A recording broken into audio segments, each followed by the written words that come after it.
मेरा नाम पुनीत कुमार उपाध्याय है। मैं नर्सिंग वेलफेयर एसोसिएशन का प्रेसिडेंट हूँ। पहले भी हमने 25 से 29 नवंबर तक एजिटेशन सितंबर तक एजिटेशन किया था। उसमें हमारे को एमएस सर ने और एडमिनिस्ट्रेशन ने कुछ एश्योरेंस दिए थे विद इन 10 डेज के लिए। लेकिन उसके बाद करीब 1.5 महीने के बाद भी हमारी किसी भी डिमांड को पूरा नहीं किया गया है। इसमें सबसे ज़्यादा जो हमारे को प्रॉब्लम हो रही है वो स्टाफ की शॉर्टेज है। उसके लिए अभी तक कोई भी इन्होंने कदम नहीं रखा है, नहीं कोई अभी नया स्टाफ आया है, बल्कि यहाँ से कई लोगों को तो डाइवर्जन कैपेसिटी पे भेज भी रहे हैं। हमारा एडमिनिस्ट्रेशन से ये कहना है कि जितना जल्दी हो सके स्टाफ को तुरंत रिक्रूट कराएं और जिससे कि डिपार्टमेंट स्मूथली चल सके। और हमें भी डबल ड्यूटी कराई जा रही है, एक ही बंदे से दो डिपार्टमेंट कराए जा रहे हैं। हम अपनी छुट्टियां नहीं ले रहे हैं, साथ कंटिन्यूस ड्यूटी करने के साथ साथ बीमार भी हो रहे हैं। बीमार होने के बाद भी हम अपनी ड्यूटियां कर रहे हैं। इसके अलावा हमारे ड्यूज थे, सारी एमसीडी, तीनों एमसीडी अब एक हो गई है। दोनों एमसीडीओ में सारे पैसे आ गए हैं। हमारे यहाँ अकाउंट डिपार्टमेंट पता नहीं क्या करते हैं, अभी तक ड्यूज भी क्लियर नहीं हुए हैं, जिसमें हमारे ट्यूशन फीस है, इसके साथ ही हमारे डीए के एरियर है और एमएससीपी का है, कुछ अलाउंसेज के एरियर वगैरह सारी चीजें, एलटीसी का भी कुछ है। इस मुद्दे को लेके आपने एमएस से या महापौर से बात की? हम कई बार पहले भी अपने नेता लोबी से हम बात कर चुके हैं, मेयर सर से, स्टडी कमेटी चेयरमैन से। उन्होंने भी हम बात, सबको पता है, कमिश्नर सर को भी पता है स्टाफ की शॉर्टेज है, लेकिन पता नहीं क्यों हमारी बातों को बिल्कुल इग्नोर किया जा रहा है।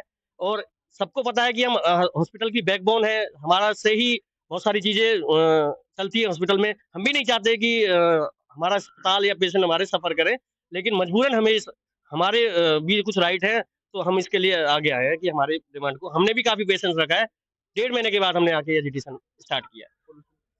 तो प्रदूषण को लेके क्या कहेंगे जिस प्रकार से? सर पॉल्यूशन को लेके तो दिल्ली गवर्नमेंट का है सर, हम तो अपनी तरफ से जो अपना बेस्ट कर सकते हैं, सेफ्टी सिक्योरिटी है वो कर सकते हैं। हमारा तो इसमें क्या वो है। मरीज पेशेंट तो यहाँ भी आते होंगे? सर पेशेंट आ रहे हैं, पहले से इनकी संख्या बढ़ गई है। स्टाफ की कमी भी है? स्टाफ की वैसे ही कमी है, स्टाफ खुद बीमार है, स्टाफ को भी छुट्टियां नहीं मिल पा रही हैं।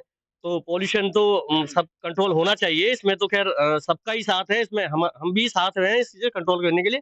और हमारा जो है मेन तो यही है कि हमारा स्टाफ दे दीजिए। सर अभी टोटल कितना स्टाफ है? टोटल कितना स्टाफ बढ़ना सर हमारे को 119 स्टाफ है, 187 की स्ट्रेंथ है।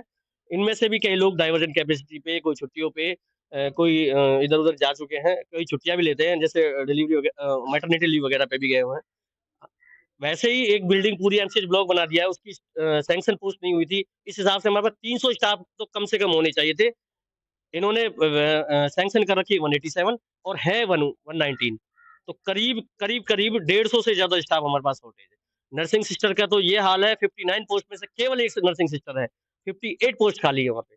तो हमारा कहना यही है कि एडमिनिस्ट्रेशन से जितना जल्दी हो सके स्टाफ की शॉर्टेज को पूरा किया जाए, और जिससे हम भी अपना रिलैक्स होके अपना काम कर सके और रोज़-रोज़ हमें भी यहाँ सड़क पे नहीं आना पड़े।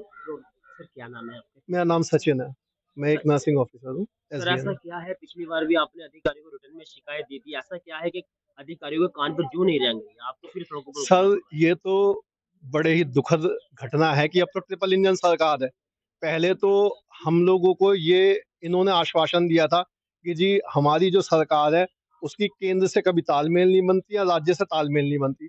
अब तीनों जगह की यहाँ तालमेल बनी हुई है, तीनों ही सुचारू रूप से बोलते हैं कि अब हम आपका ये काम करेंगे, लेकिन सिर्फ हमें बातों में ही बताया जाता है, काम जो धरातल पे है वो किया ही नहीं जाता है। ये लोग बिल्कुल भी स्टाफ को लेके, या मैं कहता हूँ स्टाफ से दूर की चीज़ है, पब्लिक को लेके ही इनमें संवेदनशीलता है ही नहीं। ये पब्लिक को लेके बिल्कुल नाकारा सरकार है एक तरह से, आप ये देखिए। क्योंकि अधिकारी जो हैं वो भी सब मिली-भगत से कार्य कर रहे हैं। यहाँ कोई अधिकारी को कोई फ़र्क नहीं पड़ रहा। आज आप देखिए एमसीडी में लगातार लंबे समय से हम लोग पिछले, मतलब मेरे को यहाँ जॉब करते 15 साल हो गए, 15 साल से हम तनख्वाह को लेके जूझ रहे थे। जैसे-तैसे तनख्वाह का काम थोड़ा-सा सही हो, हमारे एरियर्स थे, हमारे जो पुराने बेनिफिट्स थे, वो सारे आज तक नहीं दिए गए। उनको देने के लिए उनका पता नहीं ब्याज खा के ही सरकार चल रही है क्या, वो दिए ही नहीं जाते हमें। वो ये लोग स्वयं ही खा जाते हैं या क्या कहते हैं, ईश्वर मालिक है। अब दोनों एमसीडी में दे दिए गए तो हमारे यहाँ अब भी उसका मतलब दिया ही नहीं जा रहा है। मेरे को यही नहीं पता लगता, हमारा सारा स्टाफ इस चीज़ से परेशान है। अधिकारी हो या नेता हो, सभी की हवा-हवाई स घोषणा हाँ, सब है कि हवा-हवाई घोषणा है। मतलब ये लोग कहते तो थे कि पहले क्या नाम से झाड़ू वाला काम नहीं कर रहा जी, वो ऐसे कर रहा है, वो कर रहा है। या ये कहते हैं जी ये कांग्रेस नहीं करती, लेकिन हम तो सच बता रहे हैं, बीजेपी के कट्टर समर्थक रहे। बीजेपी को वोट दिया। आप देखो सर पे टीका लगा के आया हुआ हूँ कि भाई हम तो हिंदुत्ववादी नेता के हिसाब से भी चल रहे हैं कि भैया ये लोग हवा बना के चल रहे हैं। लेकिन धरातल पे सिर्फ मूर्खता बनाया जा रहा है। अंदर से दिल भर गया है इन लोगों से। ये लोग इतना बेवकूफ बना रहे हैं। और रही बात जनता की, जनता को भी ये बेवकूफ बना रहे हैं। पॉल्यूशन के नाम पे कुछ किया नहीं, इनके सारे वादल फेल हो गए। एक जगह इनसे बरसात टपकी नहीं, बूंद भी टपक के नहीं रही। आपने टीके की बात की, अगर मांग डिमांड पूरी हुई तो टीका लगाना छोड़ देंगे? नहीं सर, ये एक्चुअली क्या है, धर्म एक अलग चीज है जो हमारे अंदर कूट-कूट के भरा हुआ है। लेकिन हाँ, ये पार्टी जो थी इसने हमको इस रास्ते को दिखाया। हम भी इसके उस पे चलते हुए ही आगे बढ़े कि भई हमारा भी कार्य होगा, हमारे ही लोगों की सरकार है। अगर अब अपनी अधिकारी आपकी बात नहीं मानते तो आपका अगला कदम क्या होगा? पूर्णतः स्ट्राइक करेंगे, फिर क्या करें? मजबूरी लेके ये खुद आ रहे हैं। हम करना नहीं चाह रहे, ये हमें मजबूर कर रहे हैं। आपने मेयर को या कमिश्नर को या स्वास्थ्य मंत्री को ट्वीट किया? हमने इन्होंने हमारे जो नेतागण हैं, जो यूनियन के हैं, मैं तो यूनियन का एक पदाधिकारी है, किसी भी पोस्ट पे हूँ नहीं। इन्होंने सब जगह पे अपना जो लिखित में है वहाँ पे ब्यौरा दर्ज कराया हुआ है कि हमने आपके लिए सब कुछ किया हुआ है। लेकिन उधर से कोई भी तरह का रिप्लाई, सिर्फ आश्वासन के रूप में आया, वो भी मौखिक, बाकी कुछ नहीं किया गया। सारी चीजें तो मैं हमारे साथियों ने तो बोल दिया, बता दिया कि स्टाफ शॉर्टेज है, हमारे ड्यू एरियर्स नहीं मिल रहे हैं, जितने बेनिफिट्स हमें नहीं मिल रहे हैं। एक बात और मेंशन करना चाहूंगी, हमारी हॉस्पिटल जो चल रहा है, इतने डिपार्टमेंट चल रहे हैं, इसमें सामान नहीं आ रहा है। सामान में एज ए मेडिसिन कुछ भी नहीं आता। हमें इतना बार इधर उधर से अरेंज करना पड़ता है, फिर हमें ये भी अधिकार नहीं कि हम पेशेंट से मंगवा लें। फिर हमें मजबूरी में क्या होता है कि हमें स्किप करना पड़ता है, अगर पेशेंट एग्री नहीं होता लाने के लिए। हम मंगवा नहीं सकते उससे, क्योंकि वो बोलते हैं सरकारी अस्पताल है, आपके पास सामान नहीं है, तो हम कैसे ला के दें, है ना? आप महिला हैं, आपके ऊपर घर की जिम्मेदारियां हैं, बच्चों की जिम्मेदारियां हैं, फिर आपको ड्यूटी भी करनी है। कितनी परेशानी होती है, सरकार नहीं सुनती? देखिए, ये तो जब हम ड्यूटी आते हैं तो हम घर को भूल जाते हैं। चाहे महिला हो चाहे पुरुष हो, होना यही चाहिए। और हम घर को भूल जाते हैं, हम घर में जो भी परेशानी है, चाहे महिला, हम ड्यूटी आए ड्यूटी करेंगे। अब हम अपने घर की परेशानी घर भूल जाते हैं, यहाँ पे आते हैं तो हम अपने आप पेशेंट देखते हैं, हमारी जो ड्यूटी है वो करते हैं।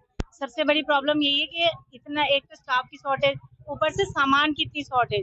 कभी कभी तो ऐसा होता है कि एक नॉर्मल सी जो डाइक्लोफेनेक टैबलेट आती है, पेन किलर, वो भी नहीं मिलता हमें पेशेंट को देने के लिए।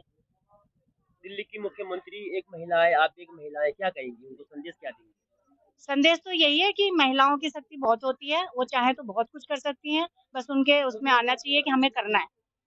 अगर कोई ये चाह ले कि हमें करना है तो सब कुछ पॉसिबल है, ऐसा नहीं कि नहीं पॉसिबल है, हो सकता है। और हम आशा करते हैं कि वो करें।